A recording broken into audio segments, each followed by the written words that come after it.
बंधुगण शीत दिन आरंभ होगा मात्रे अनेक लोकंकु थंडा कास एवं कफ भली समस्या उत्पन्न हो जाए। सेथिरु बचिया आमे गरम गरम जिनिसर सेवन करिथांती फल आमको गैस एसिडिटी एवं कबज भली समस्या उत्पन्न हो जाए। एमिति आपनको न हेउ सेथिपई आज मु आपनको सह थंडा कास एवं कफ भली समस्या को ठीक करिया पई गुटे बहुत भलो चमत्कारी घरोई उपचार शेयर करिबी। आजिर एही रेमेडी सेवन करबा द्वारा आपनको थंडा कास एवं कफ भली समस्या तो ठीक हेबो। ता सह सह काढ़ा मेडिसिन बा गरम जिनिसर सेवन करबा द्वारा आपनको पेट जो गरम हो जाए ताहा हेबो नाही। एहाको आपण निहाती थरे ट्राई करंतु। किंतु ता पूर्व मु आपण मानको कहि रखिबी जदि आपण माने जे हम चैनल को सब्सक्राइब करना आंती तबे तथिबा सब्सक्राइब बटन पर क्लिक करी हम चैनल को सब्सक्राइब करंतु एवं पाखते नोटिफिकेशन बेल पर निहाती क्लिक करंतु। एहा द्वारा हम जो नूतन वीडियो अपलोड करू ता नोटिफिकेशन आपण माने प्रथम पाई परिबे एवं हम चैनल माध्यम रे बहु किछि सिखाने जिंस आपण माने सिखिबा को पाइबे। एथि पई आपण को आवश्यक पिजुली पत्र यह आपण को बाड़ी घरु बा सहजरे केउठारु भी मिलि जिवो। पिजुली खाइबा आम स्वास्थ्य पई केते लाभदायक यह तो आपण समस्ते जानिथिबे। एहार पत्र मध्य बहुत अधिक चमत्कारी अटे। पिजुली पत्र रे भरपूर मात्रा रे विटामिन सी एवं आयरन आदि मिली थाए। जदि आपण थंडा कास भली समस्या रे एहार चा बनै पीबे तेबे आपनकु तुरंत लाभ मिलिबो। जेते भी कफ आपनक छाती रे जमी अछि आपनक गळा रे जमी अछि स्वेलिंग अछि बा आपनकु कास हेउ अछि थंडा जुगो आपनकर जदि मुंड बिंदु अछि तेबे एथरु आपनकु संपूर्ण लाभ मिलिबो। जेते भी कफ जमी अछि ता संपूर्ण बाहरी जिवो। पिजुली पत्र रे एंटीऑक्सीडेंट एंटीबैक्टीरियल एवं एंटी इन्फ्लेमेटरी गुण मिलता है। फाइबर रे भरपूर होता है पिजुली पत्र। यह आपको विभिन्न प्रकार इन्फेक्शन रु बचाई थाए। जदि आपको झाड़ा अधिक होउछि बा केश झड़ू अछि आखि जनित कोनोसी समस्या अछि तेबे एही समस्त समस्या पाए मध्य यह बहुत अधिक लाभदायक होता है। एठारे मु 5 रु 7टी पिजुली पत्र नै अछि। व्यवहार करिया पूर्वरु यहाको निहाती भलो भाबे एहिपरि सफा करंतु। एबे जानिबा आपण एहाको किपरि बनेबे। प्रथमे आपण एक पात्र गैस रे बसांतु। आमको एहा चा परि बनेबा को हेबो एवं एकाथरे सेवन करिबा को हेबो। एबे आपण एथिरे 1.5 ग्लास पानी ढाळंतु।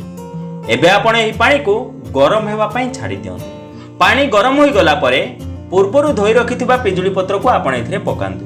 ध्यान रखिबे आपण संपूर्ण कंचा पत्र रे एथिरे प्रयोग करंतु। फल रे एहार स्वाद भलो लागिबो। पानी रे पत्र पकई सारा परे आपण याको 8 रु 10 मिनिट बॉयल करंतु। आपण एही पत्र उपरे एही प्रकार रे चामच रखि परिबे। गैस रो फ्लेम पूरा लो करि दियंतु। धीमा आंच रे ही आपण एहाको फुटांतु। एहा परे आपण एथिरे आउ दुटी जिनिस मिसांतु। जदि आपणको गळा रे भयंकर कफ जमा होई अछि तेबे आपण एथिरे 4 रु 5 टी गोलमरिच पकई दियंतु। तापरे आपण एथिरे 3 रु 4 टी लवंग पकई दियंतु। केवल एतिकी जिनिस एथिरे पकांतु आउ अन्य कोनोसी जिनिस आपण एथिरे मिसांतु नाही। भयंकर रु भयंकर आपनको जो छिंक आसी थाए साथी रे आपनको नाकर जो पानी गडी थाए एवं जदि आपनको गळा फुली अछि बा स्वेलिंग होई अछि तेबे देखिबे प्रथम थेरा सेवन द्वारा आपनको 50% आराम मिलिबो। बंधुगण थंडा कास कारणरू आपनको छाती रे जो कफ जमा होई अछि बा कफ सिरप रो सेवन द्वारा जदि ताहा बसी जाईछि तेबे ताहा संपूर्ण सफा होई जिवो।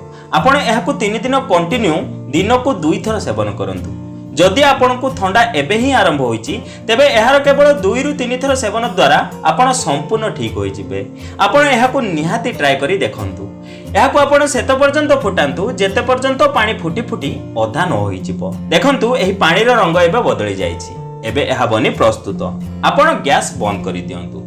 एबे आपण एहाकु छाणी दियंतु। एही चाहा एते अधिक चमत्कारी अटे। एहार सेवन करिबा द्वारा आपनको जदि डायबिटीज अछि तेबे ताहा कंट्रोल होई जिवो। एहा आपनकर कोलेस्ट्रॉल रो मात्रा को कम करिया पय मध्य बहुत अधिक लाभदायक अटे। आपनको केश झड़िबा बंद करिथाय ता सह सह डायरिया भली समस्या मध्य एहा बहुत अधिक लाभदायक अटे।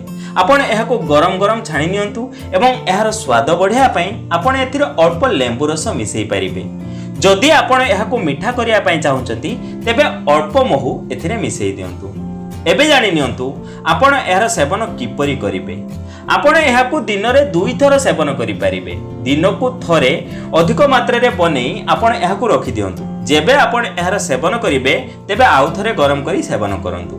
एहाकु गरम गरम सेवन करिबा द्वारा आपनको गळा फुला बा गळा जो बहुत अधिक स्वेलिंग होई जाईछि सेथुरु आपनको बहुत आराम मिलिबो। गळा संक्रमण भलो करिया पई आपण लूण पानी गार्गलिंग निहाती करंतु। सेथुरु आपनको शीघ्र रिलीफ मिलिबो। बंधुगण एही चाहा आपनको पई सब प्रकार रे लाभदायक अटे। जदि आपनकु थंडा कास कफ बा जदि आपनकु पेटरे ज्वलन बा पेट गरम भली समस्या अछि तेबे आपण एहार सेवन करि परिबे। बंधुगण एही सहज उपायटी को अधिक अधिक लोकंक सह शेयर करंतु जेमिति समस्त एहार फायदा उठाई परिबे। तेबे आशा करूछि आजिर एही भिडियोटी आपनकु निहाती भल लागिथिबो। जदि आजिर एही भिडियोटी आपनकु टिके भल लागिथाय तेबे गोटे लाइक करंतु एवं एमिति प्रकार भिडियो देखा पे हम चैनल को सब्सक्राइब करंतु। तेबे बंधुगण आज एतिकी पुणी देखा नूतन सुंदर अध्याय सह धन्यवाद।